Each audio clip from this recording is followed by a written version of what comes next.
Welcome back to Under Oath. Today we have director, writer, and actor Paul Feig. Paul, can you hear me? I certainly can. How are you today? I'm good. Big movie came out on Friday. Congratulations. Crazy, right? Yeah. I know. We're in theaters too. Hooray. That is a very weird thing now. I mean, having to go, well, we're going to do good money here, but, it's the streaming numbers we're looking for. I mean, did you think you'd say that like 10 years ago?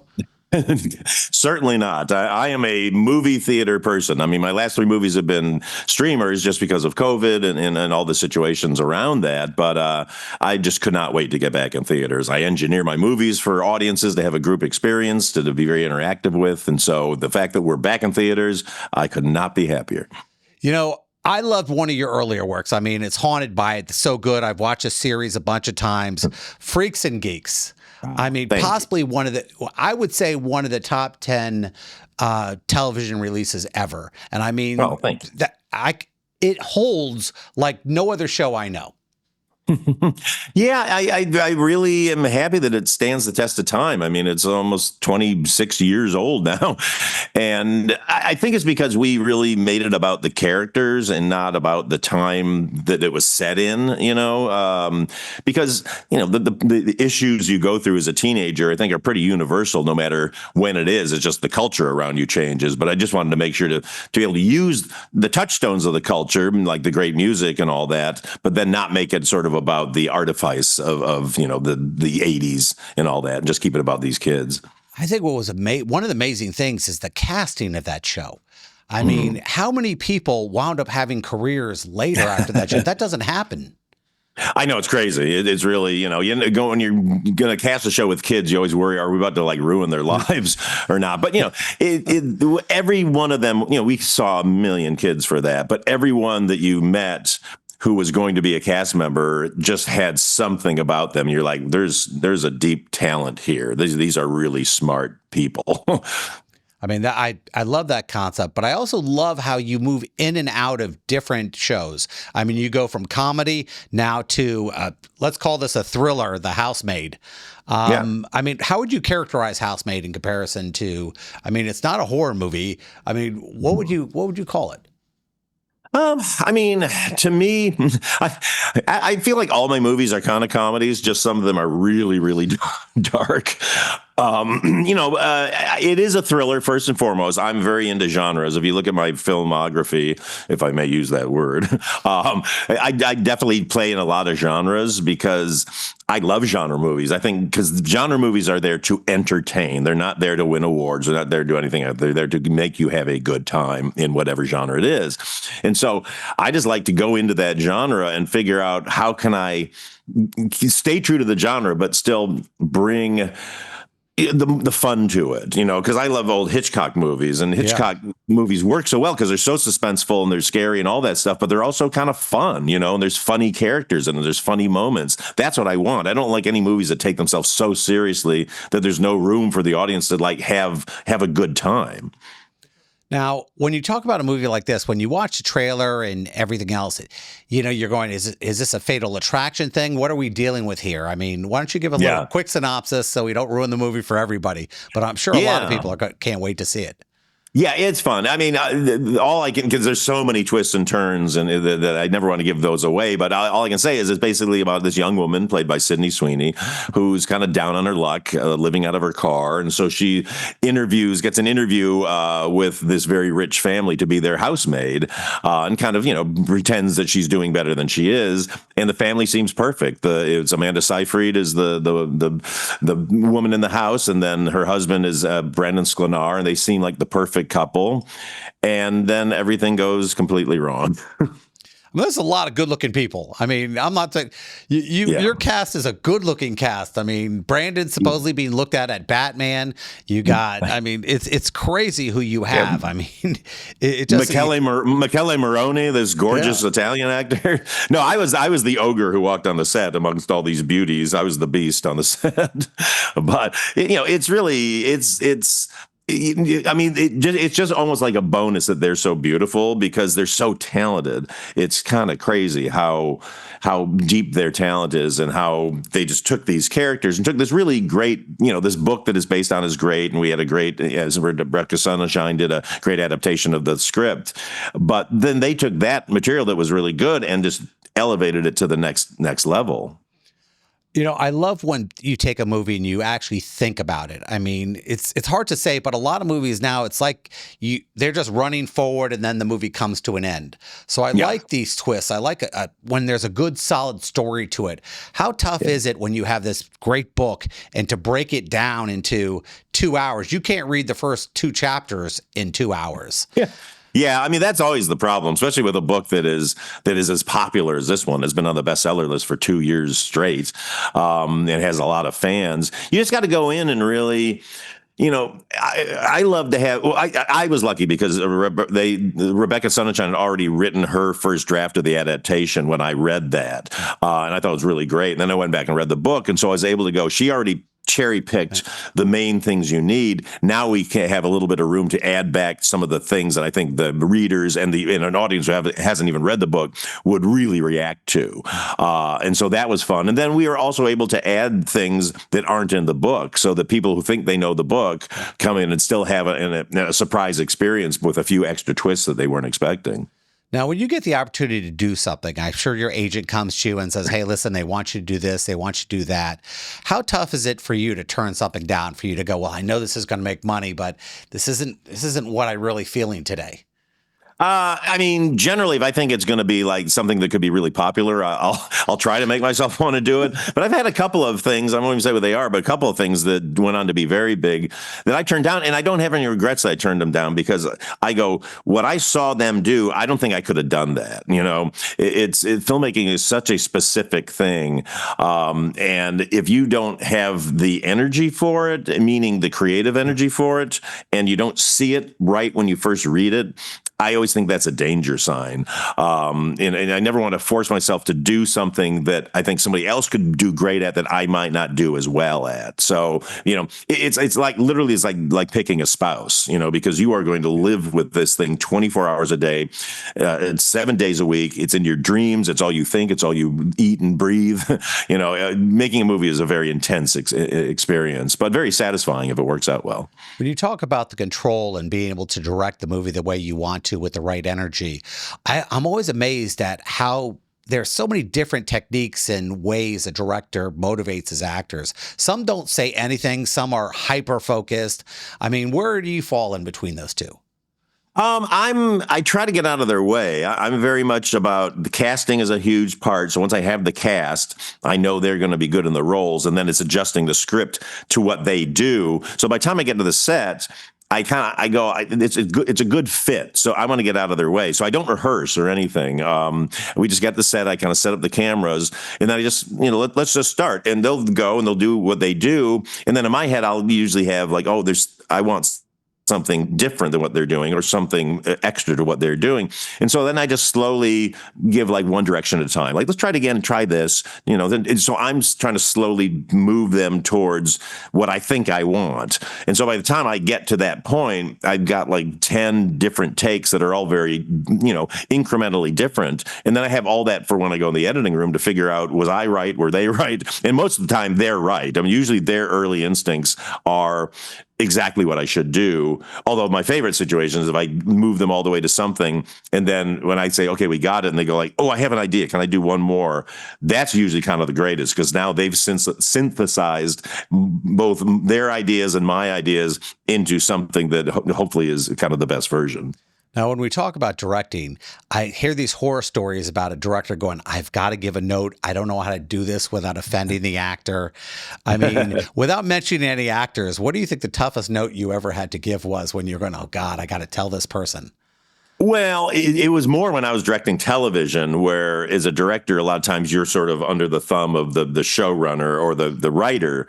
And I was working with a very famous comedian who had a very distinct delivery, the way that they talked. And they were doing this joke in a way I thought was really funny, and it was their style. But this showrunner, writer kept saying, no, he's got to say it like this. He's got to say it like this. So I can keep going in, delivering these, trying to get this person to go to sound like this writer. And it was like 15 takes. And finally the actor got really mad. And I was just like, and I went back to the showrunner. I said, like, you go in and tell him, because I think you're wrong. I think what he's doing is better than what you want them to say. And so that's, I found frustrating when there's inflexibility with a writer. That's why I always wanted to do movies, because then I'm in charge, which is much more fun. You say that, and I have so many of my friends, they're producers and directors, and I'm also an attorney and a stand-up, and they'll come to me, they'll say, Jeff, I've got this problem with this guy. He wants to put his finger on everything I do. And, I'm in control, but if it blows up, it's going to be on me, not him. There are so many people who want to be able to take credit for certain things. I mean, how do you possibly keep that at arm's length? Well, the great thing about movies is I can let them try their thing and I can do my thing. The only time you get in trouble is when somebody says, I don't want to do it that way. Then, but I can't even count on one hand the times I've dealt with an actor who was just inflexible. It's happened a couple of times, but no, it's, I love the give and take. I go like, I'll give you your thing that you want to do. Just try it this way. And if it doesn't work, I'm not going to use it. But, there's nothing greater than the editing room, which a lot of people don't have in life. Like, if life had an editing room, things would be much easier, because you can kind of let everybody try their thing. And then you, at the end of the day, go in and sort of control it all and make sure it works. I always hear these horror stories about the company taking a director's film and they're going to do the edit on it, and they do things that are like horrific, and the director's like, listen, this is not my movie. How tough is it sometimes when do they take it from you all the time, or do you have control over it from beginning to end? That's a nightmare. That's a nightmare scenario that I've avoided. That only happens when you become so inflexible and not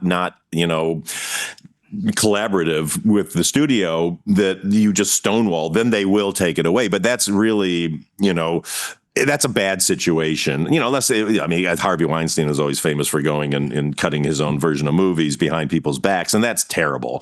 You want the unifying voice, but again, you need to. When I lecture to like film students, it's like you have to be political. You have to listen to people, or at least make people think you're listening to them. Because if you're just like no, then they go into panic mode versus, it's a give and take. Like, let me try that. Like, they have a suggestion. Sometimes most of the time you're kind of like, okay, that's not what I want at all, but I will try it.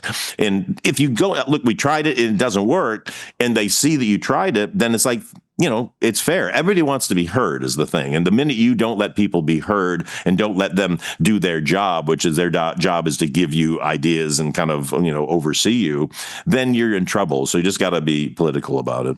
Now, one thing a lot of people don't realize is time. You only have a finite amount of it. And how difficult it is for you when you're sitting there, well, I'm sitting around an hour and 45. I'm sitting around 2 hours. I want to get this scene in, but we don't have the time for it. Yeah, it's all about pre-planning. I have a great assistant director I work with, Artist Robinson, who is just a master of scheduling. Because this movie that we did, we had 34 days to shoot it, which is nothing. That's one of the shorter shoots I've ever done, and we had 200 scenes in the script. So it was going to be a bit of a timing nightmare. But he and I worked together so many times that he knows these scenes I'm going to need a bunch of time for, because there's a lot of heavy lifting as far as the dynamics and the dialogue and all that. But then there's other things of like somebody walks into a room and picks something up. So you're horse trading the whole time to make sure that you have the time to do what you do. But it can be done. A lot of directors aren't good at time management, and that's what you hear about these 15, 16-hour days that people do, 18-hour days, and that's ridiculous. You have to have the pre-planning to know that you can get out of there in 9 or 10 hours. I do what's called continuous days on my shoots, which is we shoot for 10 hours straight with no lunch, but food's being passed around the whole time. But then at the end of that 10 hours, you pull the plug and everybody goes home and gets a good night's sleep and has, can kiss their families good night. So it can be done. It's just, but I always say to film students, buy a nice watch because you're going to be staring at it all day. You mentioned that, and a lot of people aren't aware. As a director, you're confined by the money. How much money do I have? What budget do I have? And you have some bean counter on the set going, "Hey, listen, we're over. The extras are going to get paid this much. This is going to be." How difficult is it for you to go, I have this creative thing, but I'm also being bound by the money? Well, you have, if you separate the two, you're going to go crazy. You have to know that, okay, we've got this amount, here's what we want to do, so let's make sure that it fits. If you just go in kind of going like, well, let's see what happens, you're going to go nuts. And the whole reason we had a 34-day shoot is we only had the budget to shoot for 34 days. But I knew what I wanted, and so I was able to get it all. We had one situation with a scene in a Broadway show that we didn't think we didn't have the schedule for, we didn't have the money for, but so I kind of cut it out of the script. And then when Sydney Sweeney saw that I did, she was like, "I think we really need that scene." I said, "Well, you got to help me then with the studio." And so I was able to be able to say to them, "Look, Sid really thinks this scene's important, as do I. Can we just figure out how to horse trade some money around to make it happen?" And so we did, and she was completely right. It would have been to not have that scene would have lost a lot for this movie. Now, as a director, you put this thing out. You don't know when the release date's going to be. You don't know when who you're going up against. I mean, I'm sure something went through your mind. You're going, "We're opening our movie the same weekend as Avatar, huh?" I mean, it's called counter programming, my friend, which has been almost every movie I've ever made. It's been called counter programming. Yeah, you know when you're coming out against a blockbuster, you're not going to win the weekend, but you just kind of go, okay, we'll be the alternative for people who, not everybody wants to see whatever blockbuster it is coming out. Some people want something different. And so if you can have a compelling thing that is something different, look, one of these days, I'd love to have the blockbuster that everybody wants to see first. But you know what? I find sometimes those movies don't stand the test of time the way that, a movie like Bridesmaids does, or, The Simple Favor, or hopefully The Housemaid, or Last Christmas, some of my movies, which are all, again, considered counter programming. Yeah, well, they're fantastic movies. I mean, some of those were, you're haunted by those movies years later. That's how good they were. Now, as a director, the casting, like my daughter's, she's 20 years old. She's in school to become an actor. And I try to give her as much advice as I can, but I like to go to people who actually are killing it right now. How do you decide when you're choosing an actress or an actor, during the audition, is there something that you look for when you're casting somebody? You're just looking for something that you can't explain. You just, I was an actor for a long time, and here's the best advice I can give your daughter and anybody else who's an actor out there: go in, do your best. If you don't get it, it's not you. It's just, we're looking for something so specific, and it's just a quality that you just know it when you see it. I mean, for supporting, even for like a supporting character, even for like a character that has like 3 lines, you're just looking for some extra thing. And I used to beat myself up when I was an actor I'd memorize the lines and have them all down, and then I'd be doing it, and then I'd stumble over a word, and then I just, flagellate myself the whole way home, going like, oh, if I didn't stumble over that word, I would get on the roll. And it's like, no, now I've been on the other side. Like, I've hired people who could barely get through the script that they're reading, but you just go like, there's something interesting about that person that it feels right for this character. So you just do your best and remember, and know that if you do a good job, we will remember you. And I've had so many times when, like, 3 movies later, it's like, oh, remember that person that came in for that one role, 3 back? Like, let's just give them the role because I think they were really funny for this, could be funny in this thing. Well, I can't tell, Paul. I love when somebody has passion. They explain it. They love what they do. And I can't tell you how great this interview's been. I hope The Housemaid does great. Right. I hope it does this on this format, the next format, and the next format, because I really love your work. So thank you for doing what you do. I truly appreciate it. Thanks so much.